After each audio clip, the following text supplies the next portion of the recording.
Hola jóvenes, en este breve video voy a estar comentando sobre tres secciones de los capítulos 1, 2 y 3 que no están en la propuesta, de modo que para ustedes serán nuevas al momento de elaborar ya esos capítulos del informe final. La primera parte es el diseño de la investigación, que se refiere al alcance de la misma, determinando si es experimental, cuasi experimental o no experimental. Obviamente que sus investigaciones van a ser no experimentales, ya que ustedes no van a aplicar pruebas en sujetos. En una investigación experimental, por ejemplo, se le pone una vacuna o un medicamento a un paciente para ver cuáles son las reacciones. Eso es un experimento. En este caso no, en este caso es una encuesta. O sea que se trata simplemente de un párrafo en el cual ustedes expliquen que esta investigación es no experimental y por qué. Luego tenemos el diseño, perdón, el enfoque de la investigación.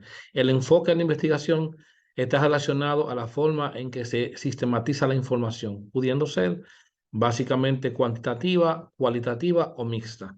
A pesar de que mucha gente tiende a creer que estas investigaciones son de tipo cualitativo o de tipo mixto, la verdad es que en su generalidad son cuantitativas, porque se van a apoyar en una encuesta y a partir del procesamiento de los datos, de la tabulación de los datos de esa encuesta es que se va a explicar el fenómeno que se va a investigar en cada empresa.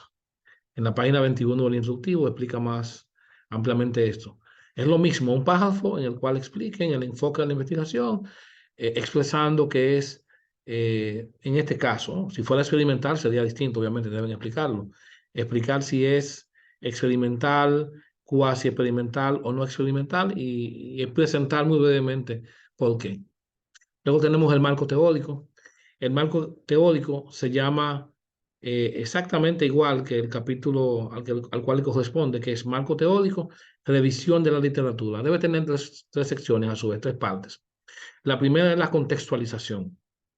En la contextualización lo que se hace es indicar en qué periodo se va a llevar a cabo el estudio, o se llevó, porque ya en el informe se habla en pasado, en qué periodo se llevó a cabo el estudio, en qué lugar, en qué empresa, y al momento de que se presenta la empresa, se aprovecha para ofrecer información básica de la misma, como su historia, sus estrategias, sus políticas, etcétera. Y de paso también explicar cuál es el contexto social, económico, cultural en el cual se llevó a cabo la investigación. En los últimos 2 años siempre se explicaba que las investigaciones se llevaron a cabo en medio de la pandemia por COVID-19. En este caso no, en este caso es explicar en qué momento, cuál es la coyuntura, cuál es el contexto social, económico, cultural en el cual se va o se llevó a cabo su investigación. Luego tenemos la sección que se llama conceptualización. Aunque muchos autores dicen que la conceptualización no debe convertirse en un glosario, tiende muchas veces a hacerlo. La conceptualización no es más que definir los conceptos, perdón, que esto es en vivo, para ustedes no va a ser en vivo, pero para mí sí. Explicar los conceptos más importantes para que el lector pueda comprender la investigación. Si, por ejemplo, su tema es la motivación en la empresa tal, usted debe definir qué es motivación, qué es satisfacción laboral, qué son factores intrínsecos, qué son factores extrínsecos, todos los conceptos que son necesarios que el lector comprenda, maneje para poder asimilar bien o procesar bien el estudio que tiene en sus manos. Es importante que estos conceptos se pueden definir con palabras propias o se pueden definir citando libros, sobre todo libros, porque si es citando libros, deben hacerlo apropiadamente, ya sea con paráfrasis o ya sea con citas textuales, pero nunca apropiarse de un concepto que no es propio. La tercera sección del marco teórico se llama, igual que el capítulo, se llama marco teórico, dos puntos, revisión de la literatura. El marco teórico no es más que un espacio, un momento en el cual se presentan las distintas teorías que pretenden explicar el fenómeno que se investiga.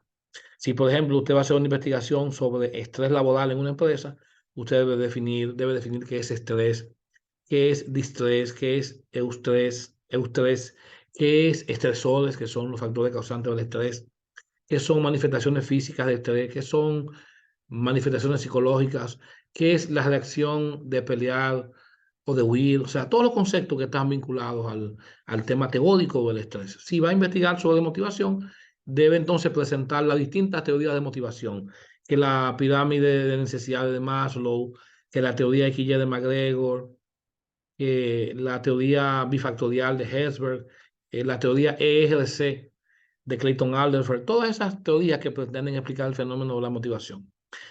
Elementos que deben tomar en cuenta. Primero, que, como les dije, el marco teórico no es más que una presentación de las distintas teorías o modelos que explican el fenómeno. Lo segundo, que se hace básicamente con libros, no con artículos, no tanto con tesis y monografías.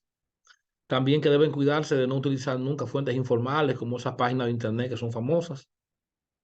Y lo más importante es evitar la tendencia que tiene el estudiante a plagiar, a copiar. El hecho de que yo les diga que el marco teórico debe hacerse con un mínimo de 5 libros, no significa que usted va a tomar esos libros y va a copiar conceptos que son de esos autores y lo va a presentar como suyos, sino que debe citar correctamente todas esas fuentes. Eso, por lo tanto, debo recordarles que revisen bien un material que les envié al inicio del curso, en el cual se explica cómo citar, ya sean paráfrasis, ya sean citas textuales, se explica qué es una fuente secundaria, qué es una fuente primaria, cómo se cita cuando son 3 o más, 5 o más autores, etc.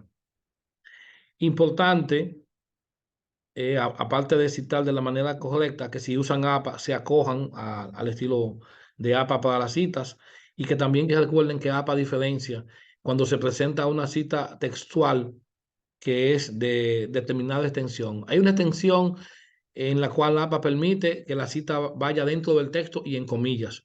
Y hay otra que le dice que a partir de tal extensión no va dentro del texto y en comillas, sino que va sin comillas y abajo como un bloque.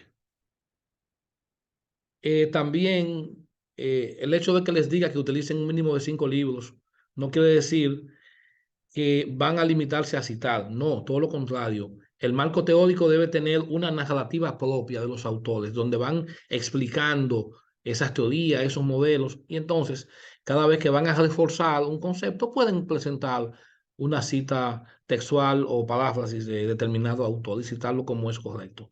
Pero siempre es en el marco de que usted está en capacidad y que elaboró una narrativa propia que se llama marco teórico. Y también recordar que el marco teórico no sea demasiado extenso ni demasiado breve. Ya en clase le pueden preguntar al profesor de cuáles extensiones se recomiendan, aunque eso no es científico. Lo científico es la extensión que ustedes necesiten. Quedo a su orden para aclarar cualquier duda sobre esta sección que se llama marco teórico, este capítulo que se llama marco teórico y que incluye la contextualización, la conceptualización y la revisión de la literatura. Muchas gracias.